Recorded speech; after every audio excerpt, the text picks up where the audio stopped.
तो ये बातें अगर विलायत में समझाना, तो ये बातें समझाना थोड़ा डिफिकल्ट है। क्यों डिफिकल्ट है?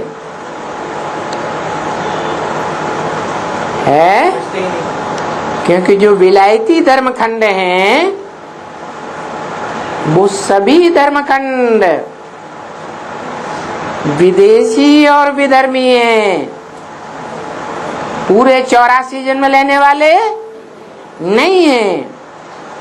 और उन धर्मों में तुम ब्राह्मणों में से जो कन्वर्ट होने वाले हैं, क्योंकि भारतवासी दूसरे धर्मों में कन्वर्ट होते रहे हिस्ट्री में, तो जो कन्वर्ट हो जाते हैं उनके अंदर स्वभाव, संस्कार, संकल्प सबके ऊपर विधर्मियों और विदेशियों का संग का रंग अनेक जन्मों का लगता रहता है।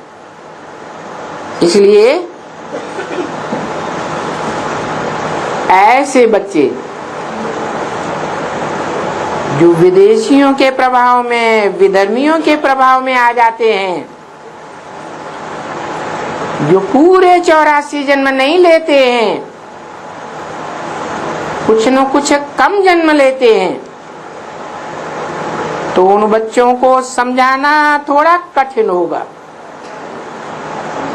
क्योंकि खुद ही पूरा नहीं समझते हैं। यहाँ तो समझाना इजी है भारत में,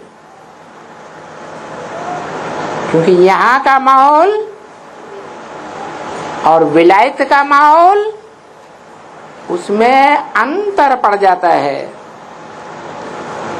क्योंकि उन विदेशी विधर्मी धर्मखंडों में देह अभिमानी धर्म पिताओं का प्रभाव ज्यादा रहता है, और यहाँ है, यहाँ किसका प्रभाव ज्यादा रहता है आदि से लेकर अंत तक? है? वो धर्म पिताएं जो विदेशी और विधर्मी धर्म पिताएं हैं, वो देह अभिमानी होने के कारण विनाशी धर्मखंडों के स्थापक बनते हैं, विनाश को पाते हैं। अर्थात इस सृष्टि रूपी रंगमंच पर पूरा 84 के चक्र का पार्ट नहीं बजाते, उनके जन्म कम हो जाते हैं, इसलिए उनका पार्ट विनाशी हो जाता है। तो आत्मा का पार्ट विनाशी हो गया तो क्या हिसाब है? उन धर्मखंडों में जो भी आत्माएं अनेक जन्म लेकर के संग के रंग में रहती हैं, उनके भी जन्म कम हो जाते हैं। और तुम्हारा जन्म तो यहां हुआ है, भारत में हुआ है। भारत कहाँ हुआ? जो ज्ञान की रोशनी में रत माने लगा रहने वाला है, उस भारत में जहाँ त्रिकालदर्शी बाप प्रवेश करते हैं, वहां तुम बच्चों का बीज रूप आत्माओं का जन्म होता है। और बाप तुम सारी सृष्टि की बीज रूप आत्माओं को वर्षा भी यहाँ देते हैं। तुम्हारा वर्षा कौन सा है? बीज रूप आत्माओं का मूल वर्षा कौन सा है?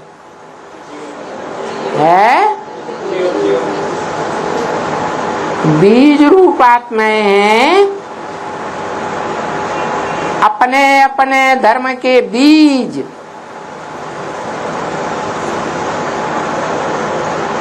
मूल रूप से कहें बाप, और जो बाप होते हैं उनमें अपने परिवार की पूरी नॉलेज होती है।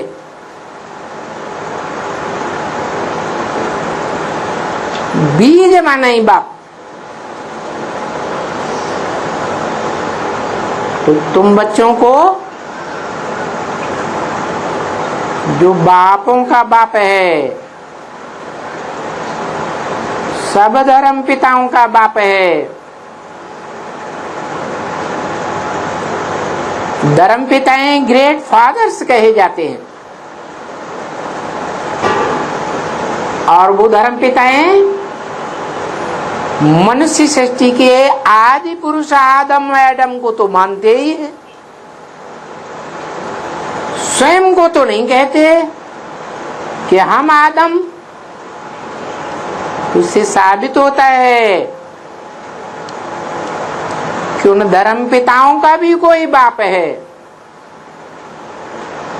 जिस बाप के लिए मुसलमानों में ये बात बोली जाती है, अल्लाह अव्वल दीन, अल्लाह ने आकर के अव्वल नंबर दीन अर्थात धर्म की स्थापना की,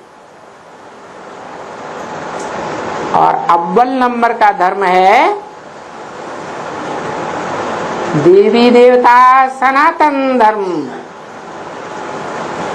उससे पहले कोई धर्म स्थापन नहीं होता। जो भी धर्म आए हैं, धर्म पिताएं आए हैं, उसके बाद ही आते हैं। तो बोला ये 84 का चक्कर तुमको समझ में आएगा, भारतवासियों को। दूसरा कोई भी धर्म वाला या उसका फॉलोअर होगा तो ये 84 के चक्र को या सीढ़ी के चित्र को पूरा पूरा समझेगा नहीं। तो इसे समझाने के लिए, उनको अच्छी तरह से समझाने के लिए तुम्हें मत्था मारना पड़े। अरे यहाँ बाप के सन्मुख जो बैठते हैं वो ही नहीं पूरा समझ सकते हैं। तो जो ठेठ अपने धर्म के पक्के हैं, या उन धर्मों में, विदेशी धर्मों में नंबरवार कन्वर्ट होने वाले हैं, वो भी नहीं समझ सकते। बाहर वाले क्या समझेंगे, माना विलायत के लोग कैसे समझेंगे। उनको समझाना बहुत मुश्किल है। वो यहाँ वाले समझें, क्योंकि यहाँ भारत में ही ये स्वर्ग था।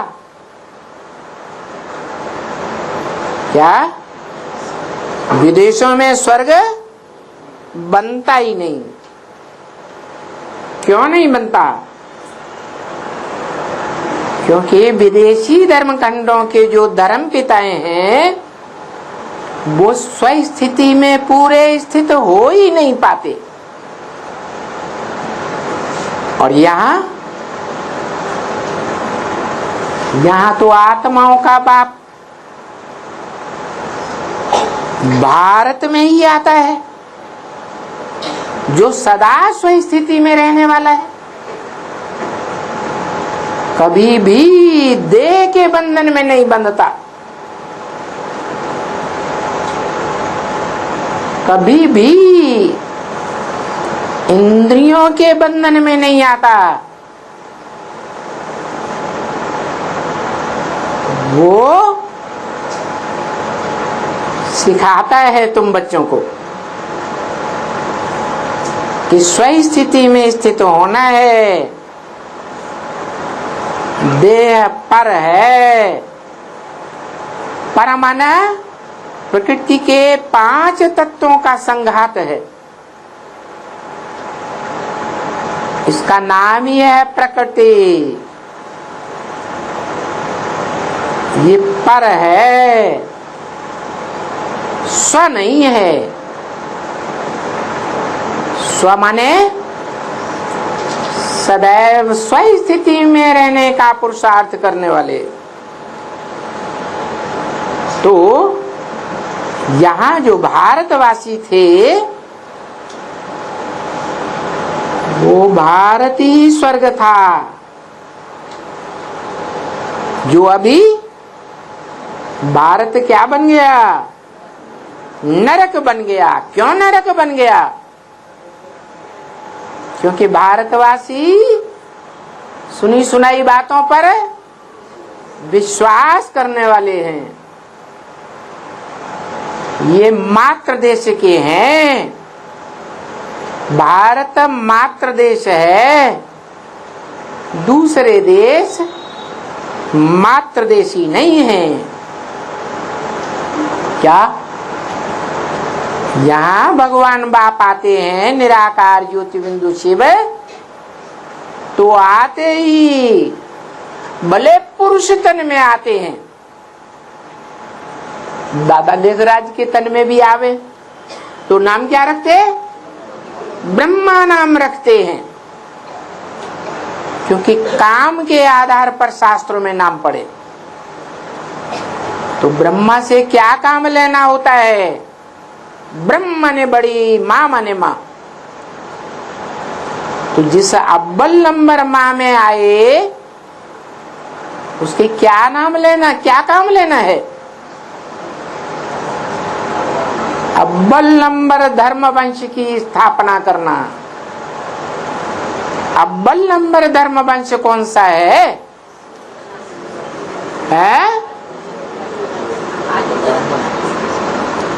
अव्वल नंबर धर्म वंश है सूर्य वंश। कौन सा वंश? सूर्य वंश। और सूर्य वंश में जो प्रैक्टिकल में पार्ट बजाने वाले माता पिता होते हैं, उनमें पिता तो ऑलरेडी सूर्य ही होता है, क्योंकि आत्माओं का बेहद का बाप कहते हैं, गीता में भी बताया है कि मैं जब आता हूं तो किसको ज्ञान देता हूं? जिसको ज्ञान देता हूं उसको टाइटल मिल जाता है मेरा। मैं सदैव डिटैच रहने वाला सूर्य हूं। सूर्य को कभी अटैचमेंट होता है किसी सितारे से, चंद्रमा से, पृथ्वी से, सागर से, नदियों से? कभी अटैचमेंट होता है? नहीं अटैचमेंट होता। तो मैं सदा डिटैच रहने वाला सूर्य हूं।